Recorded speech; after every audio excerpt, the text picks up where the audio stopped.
In the lush and prosperous kingdom of Oluweri, the birth of Princess Aderoju was a moment of great joy. The palace was filled with music, dancing, and celebration, for the king and queen had long awaited the arrival of their first and only child. Aderoju was a child of extraordinary beauty, her skin glowing like the finest silk, and her eyes bright and full of wonder sparkled like the clearest stars in the sky. As Aderoju grew, her charm and grace enchanted all who saw her. The people of Oluweri loved her deeply, for she was not only beautiful, but also kind-hearted. She often visited the villages, playing with children and distributing food to the poor. Her generosity knew no bounds, and many thought that she would one day be a queen as great as her parents. But as the years passed, a strange phenomenon began to take shape, a phenomenon that would change her life forever. As Aderoju entered her teenage years, something unusual began to happen.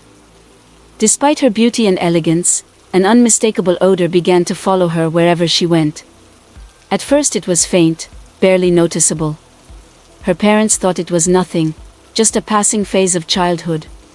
However, as she grew older, the smell became more pronounced, so much so that even the palace servants began to whisper. It wasn't long before word spread throughout the kingdom about the princess's strange affliction. The strong odor seemed beyond anyone's control, no matter how many herbal baths or perfumes were applied. The finest doctors from nearby lands were summoned to Oluweri, each attempting their own cures. From secret concoctions of rare herbs to magical rituals, nothing worked. Aderoju's scent became an inseparable part of her, overshadowing her beauty and generosity. Though the villagers still admired her, they began to keep their distance.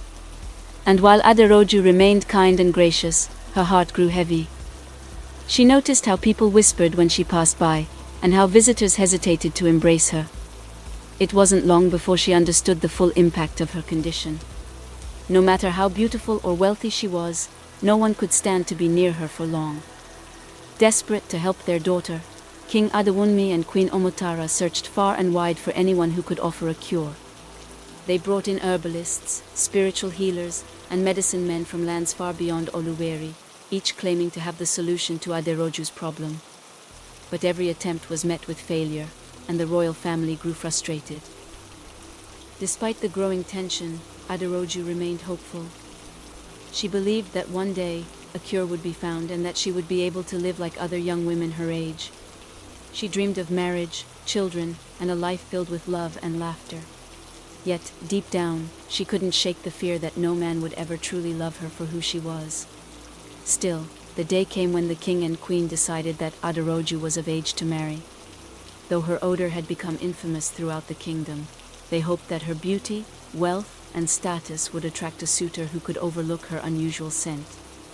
News of Aderoju's impending marriage spread quickly, and soon, the first suitor arrived at the gates of the palace. His name was Oluwagbemiga, a wealthy prince from the neighboring kingdom of Oduduwa.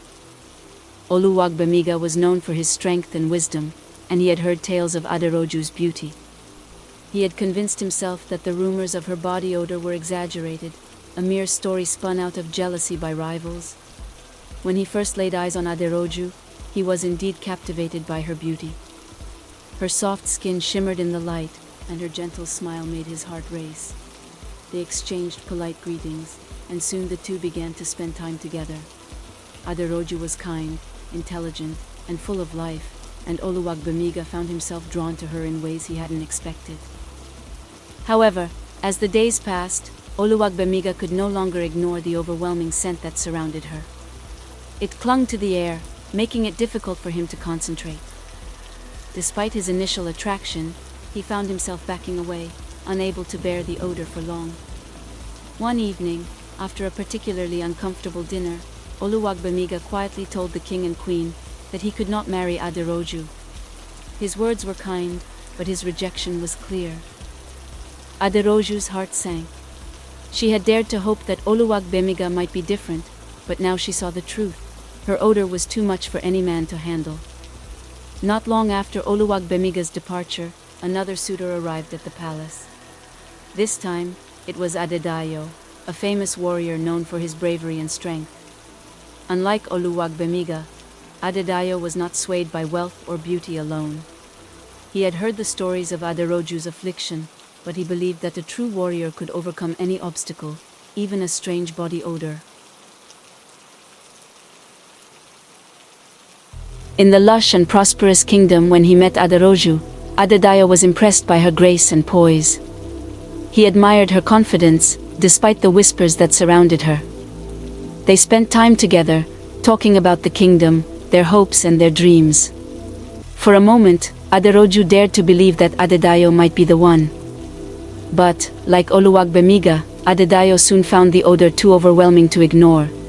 He tried to push through it, determined not to let it deter him, but after a few days, he too realized that he could not live with the scent. With a heavy heart, Adedayo bowed before the king and queen, offering his apologies before departing the kingdom. Aderoju was crushed. 2 suitors had come and gone, and both had left her because of something beyond her control. The whispers in the palace grew louder, and even her once unwavering confidence began to falter. The 3rd suitor to arrive at the palace was Babatunde, a successful merchant who had amassed a fortune through trade. Babatunde was not a prince or a warrior, but his wealth and ambition had earned him a place among the elite.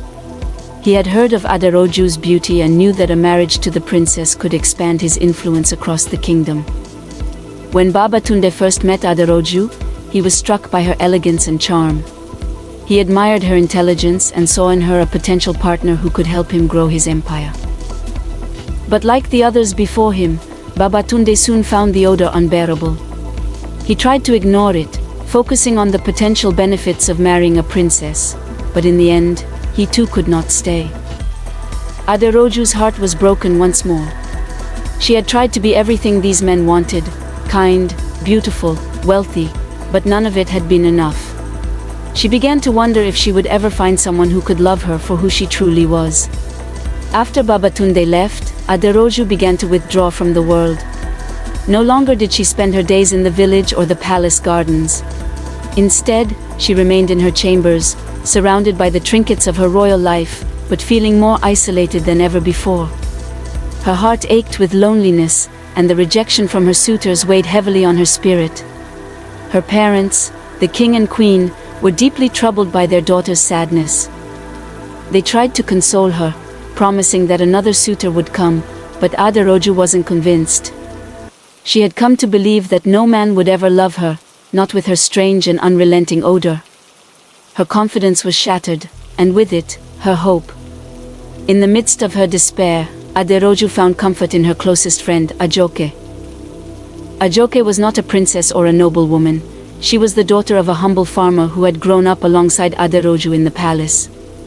Despite the difference in their social standing, Ajoke and Aderoju were like sisters, and their bond had remained strong over the years. One evening, as Aderoju sat by her window, staring out into the night sky, Ajoke visited her.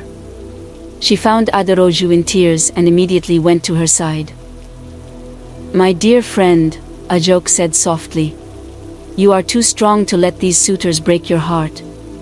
You are more than your beauty and more than your odor. You are a treasure, and the right man will see that." Aderoju shook her head. "But every man who comes to me leaves because of something I cannot control. How can I ever believe that I will find someone who truly loves me?" Ajoke smiled. "Perhaps you are looking for love in the wrong places. These men come seeking wealth and power. They are blinded by your status. What you need is someone who sees beyond that. Someone who sees you for who you truly are." Aderoju thought about her friend's words long after Ajoke had left. Could it be that the men who had courted her were too focused on what she represented rather than who she was as a person? A few weeks later, an old herbalist named Baba Alafia arrived at the palace. He had heard of the princess's predicament and offered his services to the king and queen. However, unlike the other doctors and healers who had come before him, Baba Alafia did not offer potions or rituals. Instead, he asked to speak to Aderoju directly. When Aderoju met Baba Alafia, she was struck by his calm and gentle demeanor. His eyes sparkled with wisdom, and though he was old, there was an energy about him that made her feel at ease. "My dear princess," Baba Alafia said, I have heard much about your beauty and your strength, but I sense that you are troubled. Tell me, what is it that weighs on your heart? Aderoju hesitated, but something about Baba Alafia made her feel safe. She told him about the suitors, the rejections, and the overwhelming sadness that had taken hold of her. She explained how her body odor had driven away every man who had come to court her. Baba Alafia listened carefully, and when she was finished, he smiled. You have been searching for love in places where it cannot be found. Love does not come from beauty or wealth, it comes from the heart. The man who will love you is not the one who seeks a perfect princess, but the one who sees your soul. But how will I ever find such a man? Aderoju asked, her voice filled with doubt. The universe has its way of bringing people together, Baba Alafia replied. You must trust in the journey and remain true to yourself. Love will find you when you least expect it. One day, while Aderoju was walking through the palace gardens, she noticed a man chopping wood near the palace gates. He was tall and strong, with a simple, humble air about him. His clothes were worn, and his hands calloused from years of hard labor, but there was something kind and genuine in his eyes. His name was Adekunle, and he was a woodcutter from a nearby village. He had been delivering wood to the palace for many years, but he had never crossed paths with Aderoju before. When their eyes met, Aderoju felt something stir within her, a sense of curiosity and calm that she hadn't felt in a long time. Adekunle, unaware of the princess's royal status, greeted her warmly. Good day, my lady, he said with a smile. I hope you are well. Aderoju, taken aback by his friendliness, smiled in return. I am well, thank you. And you? They began to talk, first about simple things, the weather, the kingdom, the gardens, but soon, their conversation grew deeper. Adekunle spoke of his life in the village, his love for the land, and his simple joys. He listened intently as Aderoju spoke of her own passions, and he admired her intelligence and grace. Days passed, and Aderoju found herself seeking out Adekunle's company more and more. Unlike the suitors before him, Adekunle did not seem bothered by her odor. He noticed it, of course, but he never mentioned it or allowed it to affect their growing friendship. As Aderoju and Adekunle spent more time together, their bond deepened. They laughed together, shared stories, and found solace in each other's company. Aderoju found herself smiling again, something she hadn't done in a long time. For the first time in years, she felt seen, truly seen, not for her beauty or her wealth, but for who she was inside. Adekunle, too, felt something he hadn't expected. He had come to the palace as a simple woodcutter, but in Aderoju, he had found a kindred spirit, someone who understood him, despite their vastly different worlds. As their friendship blossomed, the villagers and palace staff began to take notice. Rumors spread about the princess spending time with a lowly woodcutter, but Aderoju paid them no mind. For the first time, she didn't care what people thought. One evening, as the sun set over the kingdom, Aderoju and Adekunle sat together in the garden. The air was warm, and the scent of blooming flowers filled the space around them. It was then that Adekunle turned to Aderoju, his heart pounding in his chest. My lady, he began, his voice soft but steady. I must confess something. Over these past weeks, I have grown to care for you deeply. Not because of your title or your beauty, but because of the person you are.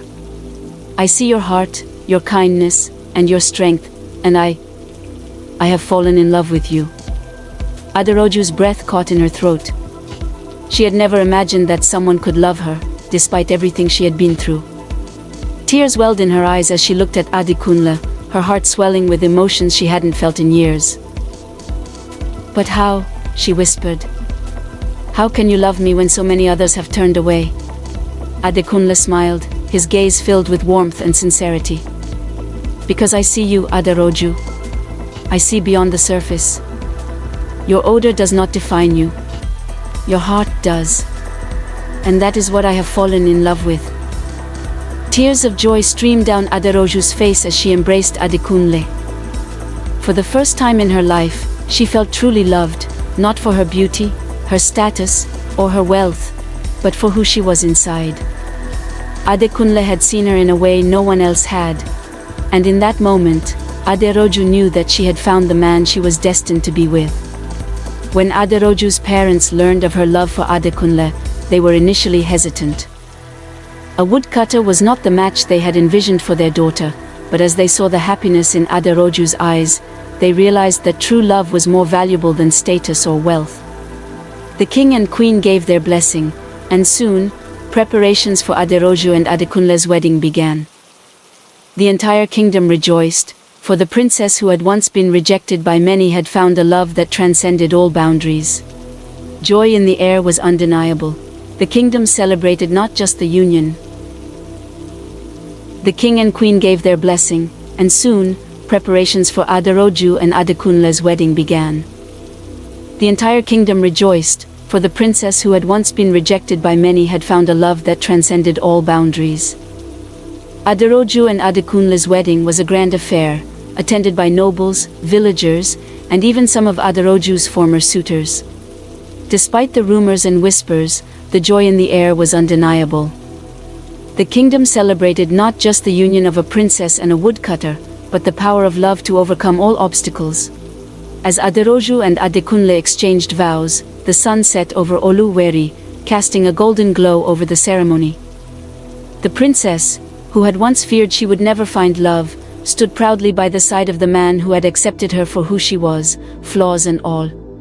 In the years that followed, Aderoju and Adekunle ruled the kingdom of Oluweri with wisdom and kindness. Together, they raised a family and continued to inspire their people with their love and generosity.